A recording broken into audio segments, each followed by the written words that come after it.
3억 원을 잃는데 걸린 시간은 4개월이었습니다. 30년을 일해서 모은 돈이 한순간에 사라졌어요. 아내는 이혼 서류를 내밀었고 제가 투자를 권유했던 동료는 제 앞에서 무릎을 꿇고 울었습니다.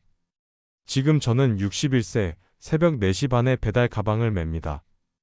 이 이야기를 듣고 계신 분 중에 혹시 한 분이라도 같은 실수를 막을 수 있다면 제 고백은 의미가 있을 거예요. 안녕하세요. 저는 박준혁이라고 합니다. 올해 61세예요. 혹시 지금 휴대폰으로 암호화폐 시세를 보고 계신가요? 유튜브에서 누가 몇 억 벌었다는 영상을 보셨나요? 텔레그램 방에서 투더문이라는 말을 들어보셨나요? 그렇다면 제 이야기를 꼭 끝까지 들어주셨으면 합니다. 저는 평범한 사람이었어요. 현대자동차에서 30년을 일했고 두 아이를 키웠고 빚 없이 살았습니다. 그런 제가 어떻게 하룻밤 사이에 2억 4천만 원을 날렸는지, 왜 퇴직금 전부를 도박에 걸었는지 그 과정을 낱낱이 말씀드리려고 해요. 투자와 도박은 한 끗 차이예요. 그 차이를 모르면 제처럼 인생이 무너질 수 있습니다. 이 이야기가 누군가에게는 경고가 되었으면 좋겠어요. 영단 마이너스 도입 후 새벽 4시 반이면 눈이 떠져요. 알람 소리가 아니라 배달 앱 알림음 때문이죠. 무릎 보호대를 차고 헬멧을 쓰고 오토바이에 시동을 겁니다. 예전에는 박 과장님이라 불렸어요. 현대자동차 울산 공장 현장 과장이었죠. 지금은 그냥 기사님입니다. 어제 아파트 엘리베이터에서 옆집 아주머니와 마주쳤어요. 눈을 피하더군요. 뒤에서 작게 들리는 목소리가 있었습니다. 저 사람 현대차 다니다가 코인으로 날렸대요. 손가락질은 익숙해졌지만 가슴은 여전히 먹먹해요. 이제 어디서부터 잘못됐는지 말해보려 합니다.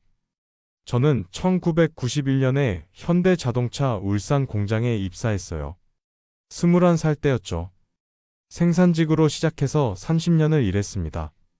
3교대 근무가 몸에 배었고 야근도 마다하지 않았어요. 허리가 아파도 파스 붙이고 출근했죠. 첫 월급은 47만 원이었어요. 그 중에서 20만 원을 적금으로 넣었습니다. 아내가 놀라며 너무 많이 넣는 거 아니냐고 했지만 저는 고집을 부렸어요. 우리 애들은 대학 꼭 보낸다. 그리고 우리 집 꼭 산다. 그게 제 목표였거든요. 월급 받으면 제일 먼저 적금부터 넣었어요. 한 달에 50만 원씩 꼬박꼬박 넣었습니다. 아내와 함께 계산기 두드리며 아파트 살 날만 기다렸어요. 5년 만에 울산 중구에 24평 아파트를 장만했습니다. 전세로 살다가 드디어 내 집을 가진 거죠. 그때의 기쁨은 아직도 생생해요. 등기부등본을 받아들고 아내와 둘이 울었습니다. 큰애가 태어났을 때는 산후조리원도 못 보냈어요. 돈이 아까워서가 아니라 그 돈이면 적금을 더 부을 수 있었거든요. 아내가 힘들어했지만 이해해줬어요. 우리는 같은 목표를 향해 달리고 있었으니까요. 두 아이를 대학까지 보냈어요. 등록금 때문에 힘들었지만 대출은 받지 않았습니다. 야근 수당을 모아서 감당했죠. 큰애 등록금이 한 학기에 450만 원이었어요. 1년이면 900만 원.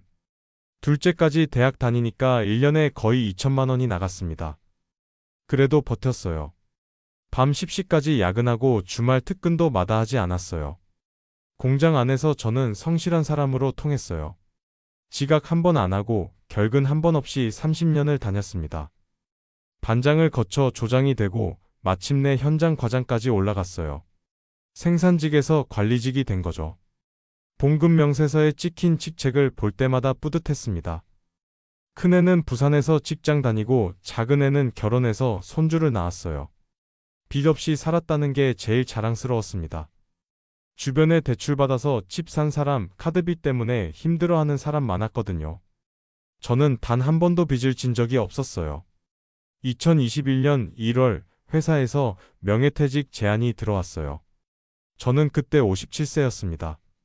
3년만 더 버티면 정년이었지만 회사 분위기가 심상치 않았어요. 전기차로 전환하면서 생산 라인이 줄어든다는 소문이 돌았죠. 명퇴 안 하면 나중에 더 안 좋은 조건으로 나갈 수도 있다는 얘기도 있었어요. 퇴직금 2억 5천만 원의 위로금까지 합치면 괜찮은 조건이었죠. 고민 끝에 받아들였습니다. 솔직히 몸도 많이 힘들었어요. 허리 디스크가 와서 아침에 일어날 때마다 통증이 있었고 무릎도 좋지 않았거든요. 2월 마지막 날 공장을 나서는 길이 아직도 기억나요. 동료들이 배웅해줬어요. 30년 수고했다. 과장님 앞으로 편하게 사세요. 악수를 나누며 눈물이 났습니다. 이곳에서 제 청춘을 다 보냈구나 하는 생각이 들었어요. 통장에 2억 5천만 원이 들어왔을 때 손이 떨렸어요. 그동안 모은 적금까지 합치니 정확히 3억 원이었습니다.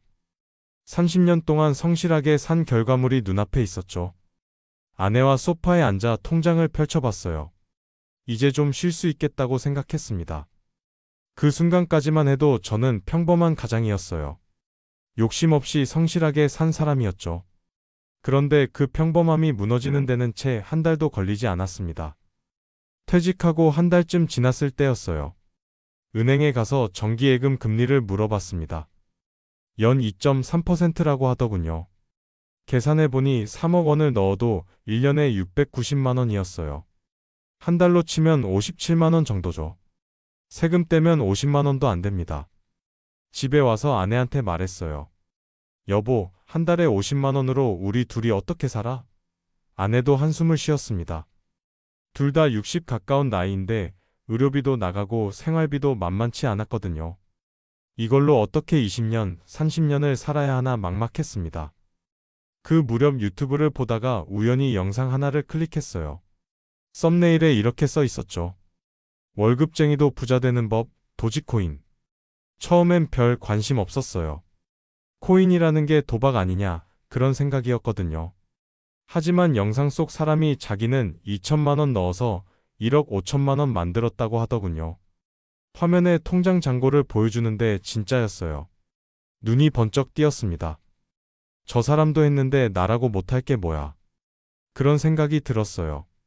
그때부터 도지코인을 검색하기 시작했어요.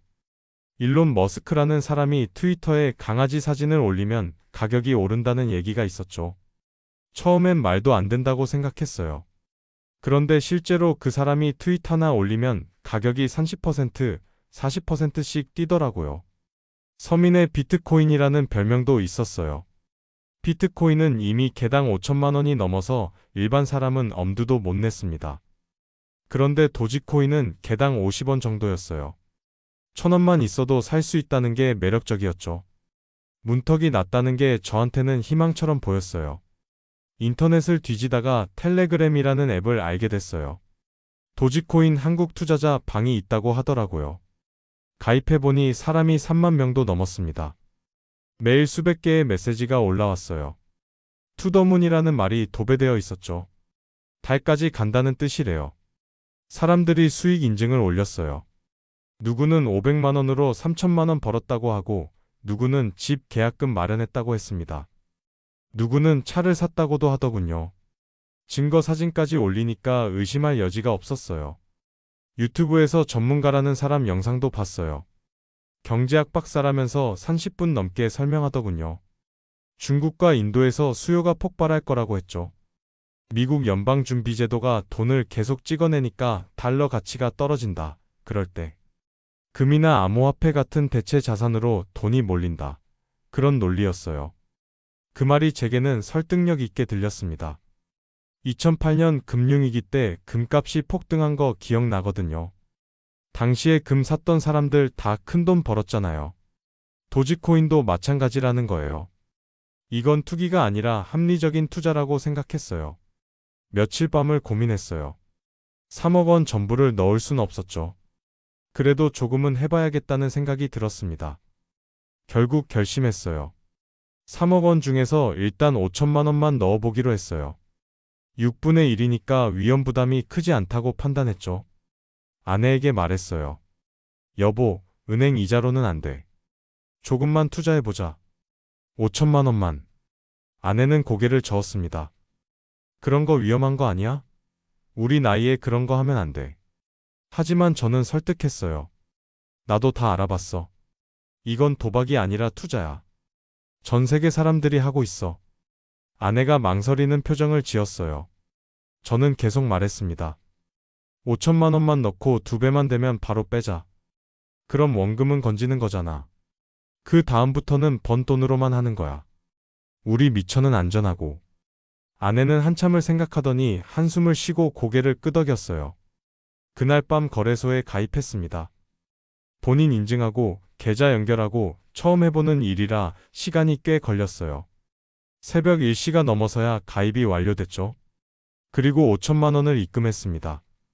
송금 버튼을 누르는 순간 가슴이 두근거렸어요. 그렇게 저는 처음으로 암호화폐 세계에 발을 들여놓았습니다. 그게 2021년 3월 초였어요. 그때만 해도 저는 몰랐어요. 이 작은 결정이 제 인생을 어떻게 바꿔놓을지. 2021년 3월 5일 도지코인을 개당 50원에 샀어요. 5천만 원으로 정확히 100만 개를 샀습니다. 매일 아침 일어나자마자 휴대폰으로 시세를 확인했죠. 처음 일주일은 별 변화가 없었어요. 48원, 52원 이렇게 왔다 갔다 했습니다. 그런데 3월 말부터 조금씩 오르기 시작했어요. 60원, 65원, 73원. 매일 오를 때마다 가슴이 뛰었습니다.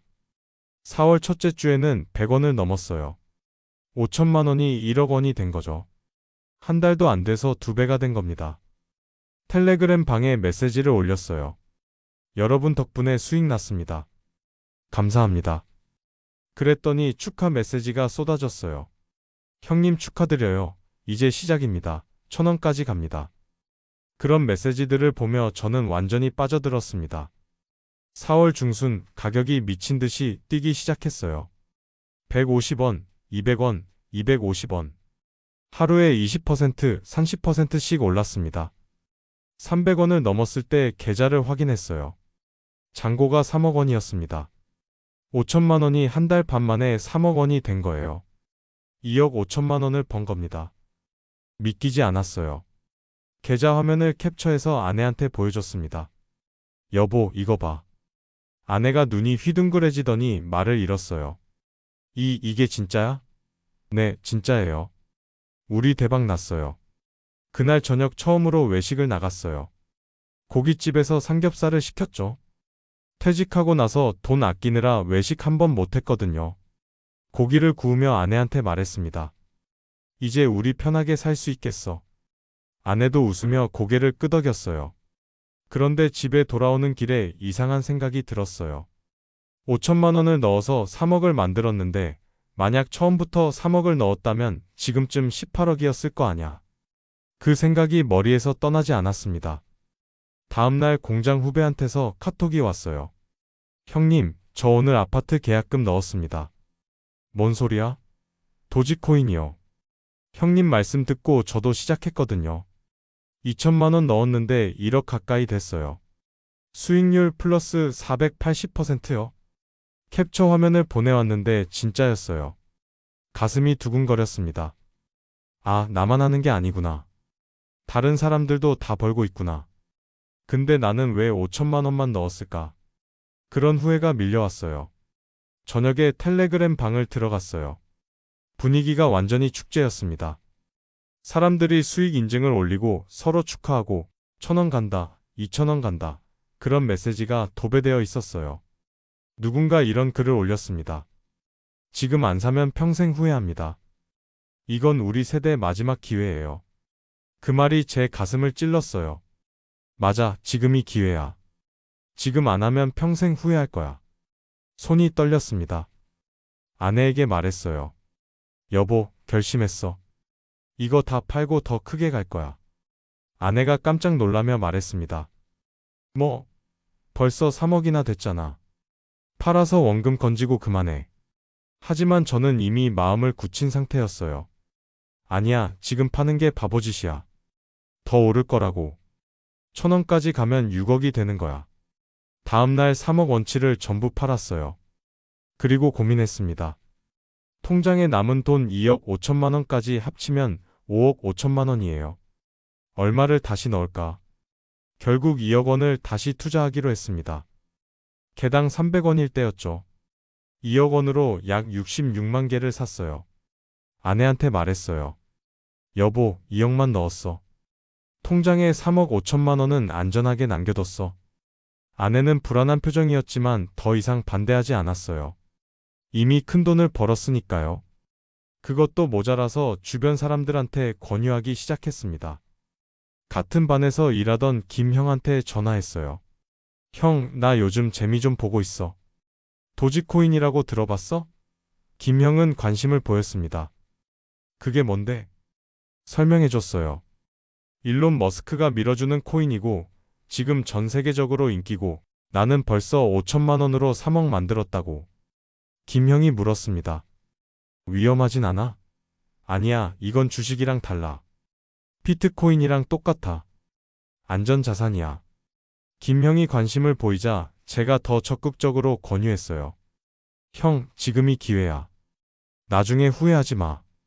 나도 처음엔 조금만 넣었는데 후회했어. 결국 김형도 1,000만 원을 넣었다고 연락이 왔습니다. 교회에 다니던 집사님한테도 얘기했어요. 주일 예배 끝나고 집사님을 따로 불렀습니다. 집사님, 은행 이자로는 안 되죠? 제가 좋은 정보 있는데 알려드릴까요? 집사님이 뭔데요? 하고 물었어요. 도지코인 얘기를 했더니 집사님이 고개를 저었습니다. 그런 거 위험한 거 아니에요? 저는 열심히 설명했어요. 아니에요. 이건 투자예요. 미국에서 합법적으로 거래되는 거고 제가 직접 해봐서 아는데 진짜 좋아요. 결국 집사님도 500만 원을 넣었다고 나중에 말씀하셨어요. 그때 저는 제가 사람들을 돕고 있다고 생각했습니다. 좋은 기회를 나눠주는 거라고 생각했어요. 나만 알고 있기엔 너무 아까운 정보니까요. 5월 첫째 주 도지코인이 개당 700원을 넘었어요. 제 계좌를 확인했습니다. 66만 개, 700원 약 4억 6천만 원이었어요. 2억 원 투자해서 한 달도 안 돼 4억 6천만 원이 된 겁니다. 통장에 남겨둔 3억 5천만 원까지 합치면 총 8억 1천만 원이에요. 퇴직금의 2배 반이 넘는 돈이었죠. SNS에 올렸어요. 간접적으로요. 요즘 재테크 공부 중입니다. 열심히 배우니 결과가 나오네요. 이런 식으로요. 댓글이 달렸습니다. 뭐 하세요? 주식이에요? 저는 은근히 자랑하고 싶었어요. 암호화폐 좀 하고 있어요. 꽤 괜찮더라고요. 친구들이 물어보기 시작했어요. 야, 너 코인으로 돈 벌었다며? 뭐 샀어? 도지코인이야. 지금이라도 늦지 않았어. 들어와. 그렇게 몇 명을 더 끌어들였습니다. 그 순간 저는 완전히 도취되어 있었어요. 브레이크는 이미 고장난 상태였습니다. 이게 10억 되고 20억 될 거라고 믿었어요. 제가 부자가 될 거라고 확신했습니다. 그런데 그때는 몰랐어요. 이게 균열의 시작이라는 걸. 곧 모든 게 무너질 거라는 걸요. 2021년 5월 7일 금요일 저녁이었어요. 텔레그램 방에 중요한 소식이 올라왔습니다. 일론 머스크가 내일 밤 미국 방송 SNL에 출연한다는 거예요. 방 분위기가 완전히 달아올랐습니다. 드디어 왔다. 머스크가 방송에서 도지코인 얘기하면 대박이다. 최소 1,000원 간다. 아니 2,000원도 가능하다. 이런 메시지가 폭포수처럼 쏟아졌어요. 사람들이 미친 듯이 사들이기 시작했습니다. 저도 마음이 급해졌어요. 지금 안 사면 큰일 나겠다는 생각이 들었습니다. 통장에 남은 돈이 3억 5천만 원이었어요. 그 중에서 2억 5천만 원을 더 넣기로 결심했습니다. 손이 떨렸어요. 아내한테 말했어요. 여보, 이번이 진짜 마지막이야. 2억 5천만 원만 더 넣자. 내일 방송 끝나면 가격 폭등할 거야. 그때 다 팔게. 약속해. 아내가 벌떡 일어나며 소리쳤습니다. 당신 정말 미쳤어? 또? 저는 애원했어요. 이번만, 진짜 이번만. 내일이면 10억도 넘을 거야. 아내가 눈물을 글썽이며 말했어요. 당신 요즘 이상해. 눈빛이 달라졌어. 제발 정신 차려. 하지만 저는 이미 들을 기가 없었습니다. 괜찮아, 내가 다 알아서 해. 걱정하지 마. 그날 밤 2억 5천만 원을 더 넣었어요. 개당 700원일 때였습니다. 약 35만 개를 추가로 샀죠. 이제 총 보유량은 66만 개, 35만 개, 101만 개. 통장에는 1억 원만 남았습니다. 하지만 불안하지 않았어요. 오히려 흥분됐죠. 내일이면 대박이다. 내일이면 8억이 15억 된다. 그렇게 믿었어요. 5월 8일 토요일 밤이었어요. 방송 시작 10분 전에 계좌를 확인했죠. 개당 가격이 850원까지 올라 있었습니다. 101만 개 850원 약 8억 5,850만 원. 통장 1억까지 합치면 9억 5,850만 원이었어요. 가족들과 거실에 모여 앉아서 방송을 켰습니다. 아내도 긴장한 표정이었어요. 아들이 물었어요. 아빠, 이거 진짜 오르는 거 맞아요? 당연하지. 일론 머스크가 얼마나 영향력 있는 사람인데. 저는 자신만만하게 대답했습니다. 방송이 시작됐어요. 일론 머스크가 나와서 코미디 쇼를 하기 시작했죠. 그런데 방송이 시작되고 10분쯤 지났을 때였어요. 휴대폰 알림이 울리기 시작했습니다. 한 번, 두 번, 세 번. 점점 빨라졌어요. 확인해보니 가격이 떨어지고 있었습니다. 처음엔 착각인 줄 알았어요. 새로 고침을 눌렀죠.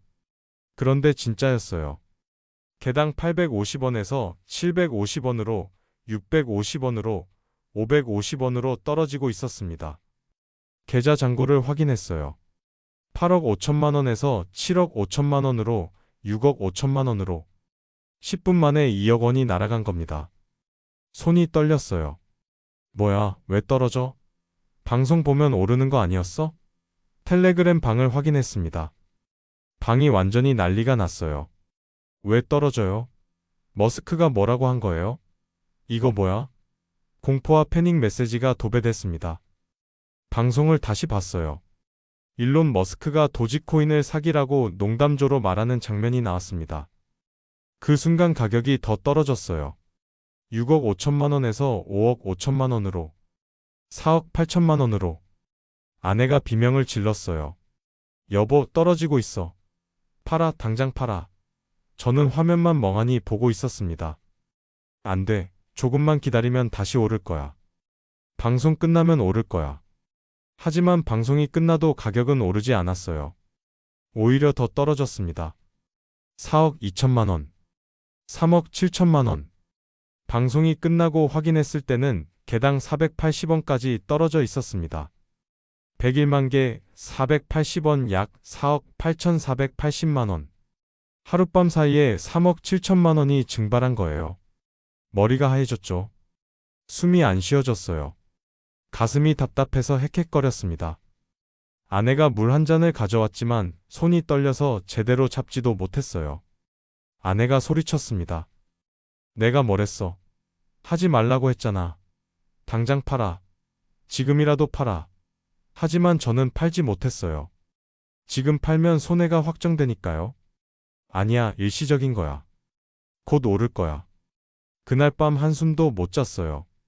새벽마다 시세를 확인했습니다. 개당 450원, 420원, 380원. 계속 떨어졌어요. 월요일 아침이 됐을 때 개당 350원까지 떨어졌습니다. 잔고는 3억 5,350만 원. 일주일이 지났어요. 가격은 계속 떨어졌습니다. 텔레그램 방 분위기도 완전히 바뀌었어요. 처음엔 곧 오른다. 이건 조정이다. 이런 메시지가 올라왔어요. 하지만 시간이 갈수록 분위기가 싸늘해졌습니다. 사람들이 하나둘 나가기 시작했어요. 3만 명이었던 방 인원이 2만 명으로 1만 명으로 줄었습니다. 남은 사람들은 욕설만 쏟아냈어요. 머스크 그 새끼, 사기꾼들, 나 인생 끝났다. 이런 메시지들이었죠. 6월로 접어들자 상황은 더 악화됐어요. 가격이 계속 떨어졌습니다. 개당 300원, 250원, 200원. 저는 매일 밤 잠을 설쳤어요. 새벽 3시에 일어나서 미국 시세를 확인하고 5시에 또 확인하고 그렇게 반복했습니다. 아내와는 매일 밤 싸웠어요. 당신이 미쳤어. 내가 뭐라고 했어. 30년 모은 돈을 날렸어. 아내가 울면서 소리쳤습니다. 저도 화를 냈죠. 조금만 기다리면 된다고. 내가 책임질 거라고. 소리쳤습니다. 하지만 제 목소리에는 확신이 없었어요. 저 자신도 믿지 못하는 말을 하고 있었거든요. 가슴 한구석에서는 이미 알고 있었어요. 끝났다는 걸요. 6월 중순 결정적인 일이 벌어졌어요. 중국 정부가 암호화폐 거래를 전면 금지한다고 발표한 겁니다. 그날 가격이 폭락했어요. 개당 200원에서 150원으로 떨어졌습니다. 잔고를 확인했어요. 1억 5,150만 원. 4억 5천만 원 넣어서 1억 5,150만 원밖에 안 남은 겁니다. 2억 9,850만 원을 날린 거예요. 휴대폰을 들고 있던 손이 떨렸습니다. 그때 결정을 내렸어요. 물타기를 하기로요. 평균 단가를 낮추면 조금만 올라도 손해를 줄일 수 있다고 계산했죠. 문제는 돈이 없다는 거였어요. 통장에는 1억 원만 남았으니까요. 결국 은행에 갔습니다. 신용대출을 신청했어요. 담당 직원이 물었습니다. 용도가 어떻게 되시나요? 생활자금이요. 거짓말을 했어요. 직원이 퇴직하신 지 얼마 안 되셨네요. 대출 가능하실까요? 걱정스러운 표정을 지었습니다. 다행히 집이 있고 신용등급이 좋아서 대출이 나왔어요. 5천만 원. 금리는 연 7%였습니다. 높았지만 선택의 여지가 없었어요. 서류에 서명하는 손이 떨렸습니다. 5천만 원을 받아서 그 자리에서 바로 도지코인을 샀어요. 개당 150원일 때였죠. 약 33만 개를 추가로 샀습니다. 이제 총 보유량은 101만 개, 33만 개, 134만 개. 평균 단가가 낮아졌으니 조금만 오르면 손해를 줄일 수 있다고 생각했습니다. 지금 생각하면 정말 미친 짓이었어요. 대출 이자만 한 달에 30만 원씩 나갔습니다. 통장에 돈이 없으니 적금을 깨서 갚았어요. 그렇게 한 달, 두 달이 지나갔습니다. 몸이 망가지기 시작했어요. 밤에 잠을 잘 수가 없었습니다. 잠들어도 악몽을 꿨어요. 숫자가 떨어지는 꿈, 빚쟁이한테 쫓기는 꿈, 그런 꿈들이었죠. 혈압이 올라갔어요. 평소에 120이었는데 어느 날 재보니 180이 넘었습니다. 머리가 지끈거리고 어지러웠어요. 어느 날 저녁엔 가슴이 너무 답답해서 응급실에 실려갔습니다. 의사가 말했어요. 스트레스 관리 안 하시면 큰일 납니다. 혈압약 드시고 충분히 쉬세요. 혈압약을 처방받았지만 스트레스를 줄일 수가 없었어요. 매일 휴대폰만 들여다봤으니까요. 아내는 저를 보는 눈빛이 달라졌어요. 사랑이 아니라 실망과 원망이 가득했습니다. 밥상을 차려주면서도 말을 안 했어요. 침묵 속에서 밥을 먹는 게 고문 같았습니다. 2021년 말이 됐어요. 가격은 여전히 150원대를 맴돌았습니다. 오르지도 떨어지지도 않고 그 자리에 멈춰 있었어요. 희망도 없고 절망도 없는 그런 상태였죠. 공장 후배한테서 전화가 왔어요. 형님, 저 어떻게 하면 좋아요? 목소리가 떨리고 있었습니다. 제가 물었죠. 왜, 무슨 일이야? 저도 떨어졌어요. 2천만 원 넣었는데 지금 600만 원밖에 안 남았어요. 가슴이 철렁했습니다. 미안해. 나도 지금 힘들어. 조금만 기다려봐. 그것밖에 할 말이 없었어요. 후배가 한숨을 쉬며 전화를 끊었습니다. 그 후로 후배한테서 연락이 오지 않았어요. 교회 집사님한테서도 연락이 없었습니다. 김 형도 전화를 받지 않았어요. 제가 뭔가 끔찍한 일을 저질렀다는 걸 어렴풋이 깨달았습니다. 2022년으로 넘어갔어요. 새해가 됐지만 희망은 없었습니다. 가격은 계속 떨어졌어요. 120원, 100원, 80원. 더 이상 지켜볼 수가 없었습니다. 2022년 6월 초였어요. 도지코인 가격은 개당 60원대까지 떨어졌습니다. 4억 5천만 원을 넣고 대출 5천만 원까지 받아서 총 5억 원을 쏟아부었는데 남은 건 8,040만 원 뿐이었어요. 정확히 계산하니 134만 개, 60원 8,040만 원이었습니다. 대출 이자만 1년 동안 360만 원을 냈습니다. 적금을 다 깨고 생활비까지 끌어다 썼어요. 더 이상 버틸 수가 없었습니다. 6월 10일 금요일 저녁이었어요. 화장실에 앉아서 오랫동안 생각했습니다. 계속 버티면 뭐가 달라질까? 가격이 오를까? 아니면 더 떨어질까? 답이 없었어요. 결국 결심했습니다. 전량 매도하기로요. 손가락이 떨렸어요. 매도 버튼을 누르는데 몇 분이 걸렸습니다. 눈을 꼭 감고 눌렀어요. 거래가 체결됐습니다. 134만 개를 개당 평균 60원에 팔았어요. 손에 쥔 돈은 8,040만 원이었습니다. 대출 원금 5천만 원을 갚고 1년 반 동안 쌓인 이자 600만 원을 갚고 그동안 생활비로 쓴 돈까지 계산하니 통장에 남은 돈은 4,200만 원이었어요. 4억 5천만 원을 넣었던 돈이 4,200만 원이 된 겁니다. 4억 800만 원을 날린 거예요. 30년을 일해서 모은 돈이 1년 반 만에 사라졌습니다. 휴대폰 화면을 보는데 눈물이 났어요. 소리 내서 울었습니다. 화장실 바닥에 주저앉아서 한참을 울었어요. 그날 밤 아내한테 말했어요. 여보, 다 팔았어. 아내가 물었습니다. 얼마 남았는데? 4,200만 원이요. 아내가 그 자리에 주저앉았어요. 30년 모은 돈이 4,200만 원이라고? 말이 돼? 말이 안 되죠. 하지만 현실이에요. 제가 잘못했어요. 아내가 흐느끼기 시작했습니다. 어떻게 이럴 수가 있어? 저는 아무 말도 못했어요. 변명의 여지가 없었으니까요. 그 주말은 지옥이었어요. 아내는 방에서 나오지 않았습니다. 밥도 안 먹었어요. 저도 먹을 수가 없었죠. 입맛이 사라졌습니다. 둘 다 좀비처럼 집 안을 떠돌았어요. 월요일 저녁이었어요. 아파트 지하 주차장에서 차에서 내리는데 누가 뛰어왔습니다. 뒤돌아보니 김형이었어요. 같은 반에서 일하던 동료였죠. 얼굴이 창백했습니다.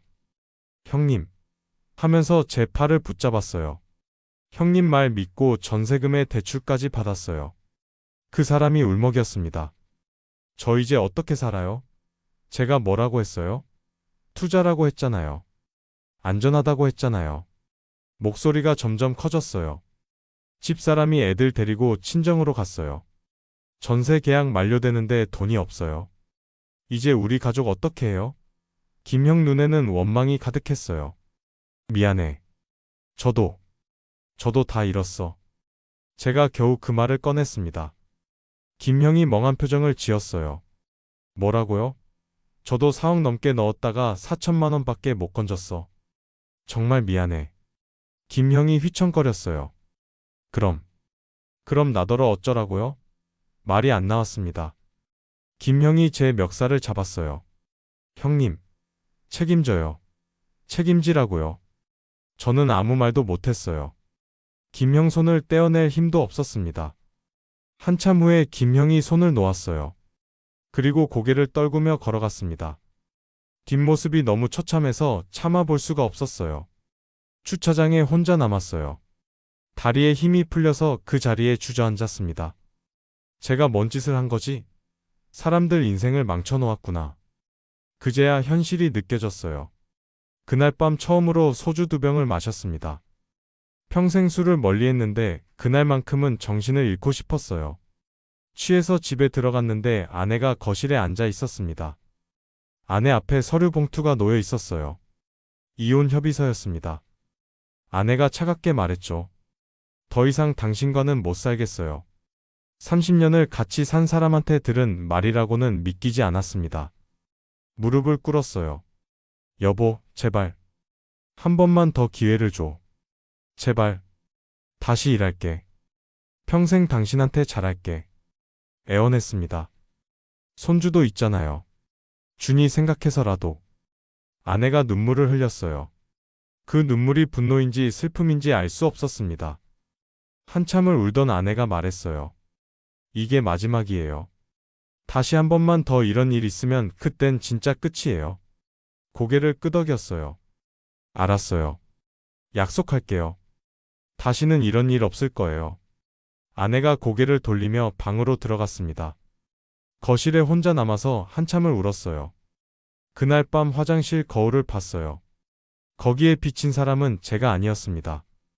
눈은 푹 꺼졌고 머리는 하얗게 새어 있었어요. 땀은 꺼지고 얼굴엔 주름이 가득했습니다. 1년 반 만에 10년은 늙은 것 같았죠. 거울 속 제 얼굴을 보며 깨달았습니다. 제가 도박꾼이었다는 걸요. 투자자가 아니라 도박꾼이었어요. 아무것도 모르면서 전 재산을 걸었던 사람. 가족을 담보로 잡았던 사람. 그게 바로 저였습니다. 다음날 교회에 갔어요. 집사님을 만나야 했습니다. 예배가 끝나고 집사님이 저를 보더니 고개를 돌렸어요. 쫓아가서 붙잡았습니다. 집사님, 정말 죄송합니다. 집사님이 차갑게 말했어요. 팍 집사님, 저 그 돈 없으면 수술 못 받아요. 아내 수술비였어요. 무슨 말을 해야 할지 몰랐습니다. 죄송합니다. 제가 다 갚겠습니다. 집사님이 쓴 웃음을 지었어요. 언제요? 당신도 다 잃었다면서요. 더 이상 할 말이 없었습니다. 집사님이 돌아서며 말했어요. 다시는 교회에서 얼굴 보고 싶지 않아요. 그날 이후 교회에 못 갔어요. 10년 넘게 다니던 교회였는데 발을 끊었습니다. 사람들 얼굴을 볼 낯이 없었거든요. 공장 후배한테서 마지막 문자가 왔어요. 형님, 저 이제 지방으로 내려갑니다. 서울에서는 못 살겠어요. 다시는 연락하지 마세요. 그게 마지막이었습니다. 그렇게 저는 모든 걸 잃었어요. 돈만 잃은 게 아니었습니다. 신뢰, 인간관계, 자존감, 모든 걸 잃었어요. 거울을 볼 때마다 제 자신이 역겨웠습니다. 7월, 작은 애가 손주를 데리고 왔습니다. 아이가 할아버지하고 달려왔지만 저는 안아줄 힘도 없었어요. 그 모습을 본 며느리 얼굴에 걱정이 가득했습니다. 그날 밤 아내와 마주 앉았어요. 여보, 나 다시 일할게.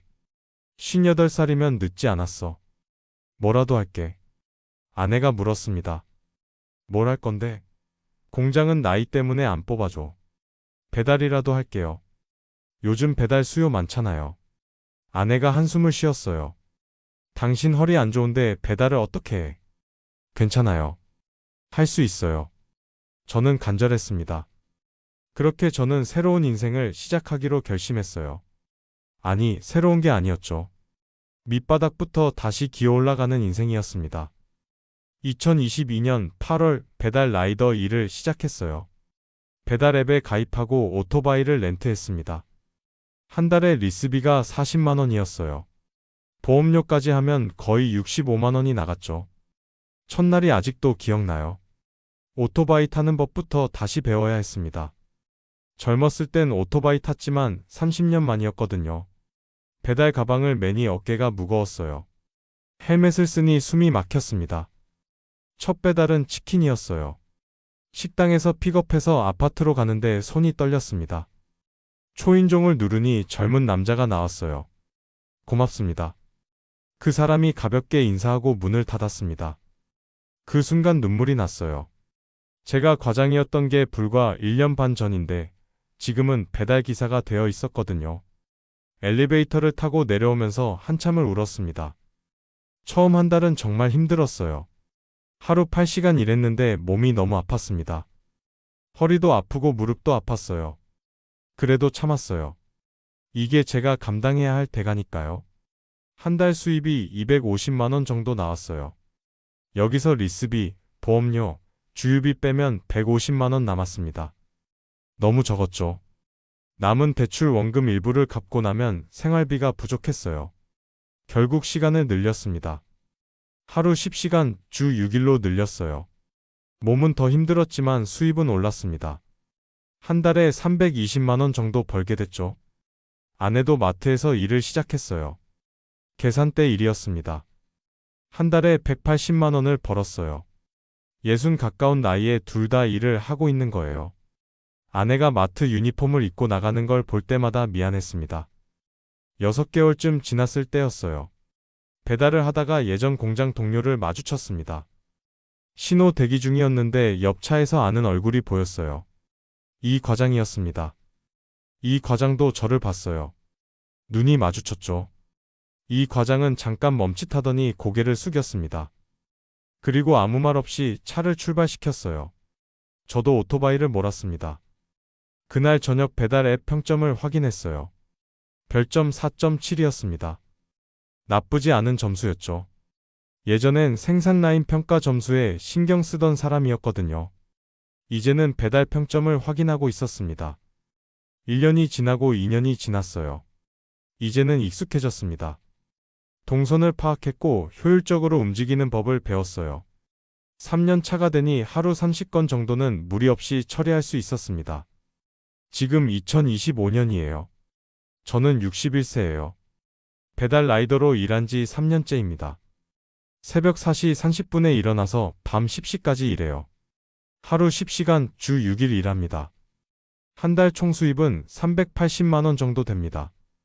여기서 오토바이 리스비 40만 원, 보험료 25만 원, 주유비 35만 원 빼면 손에 쥐는 돈은 280만 원이에요. 아내 수입 180만 원 합치면 460만 원. 그걸로 생활하고 있습니다. 대출은 다 갚았어요. 3년 동안 조금씩 갚아서 작년에 완납했습니다. 그게 제일 다행이에요. 이혼은 안 했어요. 가족은 지켰습니다. 그게 제일 다행이에요. 아내와의 관계도 조금씩 회복됐어요. 예전처럼은 아니지만 다시 대화를 하게 됐죠. 요즘 유일한 낙은 손주 보는 거예요. 작은 애가 낳은 아이인데 이제 5살이 됐습니다. 할아버지라고 부르며 뛰어올 때면 세상을 다 가진 기분이에요. 그 아이 얼굴 보면 그동안의 고생이 다 잊혀집니다. 지난주에 손주가 물어봤어요. 할아버지는 왜 오토바이 타요? 제가 대답했죠. 할아버지가 일하는 거야. 사람들한테 음식 배달해 주는 거지. 손주가 말했어요. 우와, 할아버지 멋있다. 그 말에 눈물이 났어요. 손주에게만큼은 멋있는 할아버지로 남고 싶었습니다. 얼마 전에 뉴스를 봤어요. 도지코인이 다시 올랐다고 하더군요. 개당 500원 대래요. 만약 제가 그때 팔지 않고 버텼다면 지금쯤 손해를 많이 줄였을 겁니다. 어쩌면 본전 가까이도 찾았을지 몰라요. 하지만 전혀 후회하지 않아요. 그때 팔지 않았다면 더 큰 손해를 봤을 수도 있고 무엇보다 가족을 잃었을 테니까요. 280만 원이 적은 돈이지만 이게 제 손으로 번 돈이에요. 떳떳합니다. 깨달았어요. 제가 한 건 투자가 아니라 도박이었다는 걸요. 투자라는 건 공부하고 이해하고 여유 자금으로 하는 거예요. 저는 아무것도 몰랐습니다. 그냥 남들이 번다니까 따라한 거죠. 욕심과 두려움에 휘둘려서 전 재산을 걸었어요. 생활비로 투자하지 마세요. 대출로 투자하지 마세요. 가족을 담보로 잡는 순간 그건 이미 끝입니다. 요즘 젊은 사람들 보면 안타까워요. 유튜브에 몇 억 벌었다는 영상이 넘쳐나잖아요. 하지만 그건 극소수예요. 그 뒤에 얼마나 많은 사람들이 저처럼 무너졌는지는 안 보이죠. 쉬운 돈은 없습니다. 한 달에 280만 원 버는 게 고되지만 이게 진짜예요.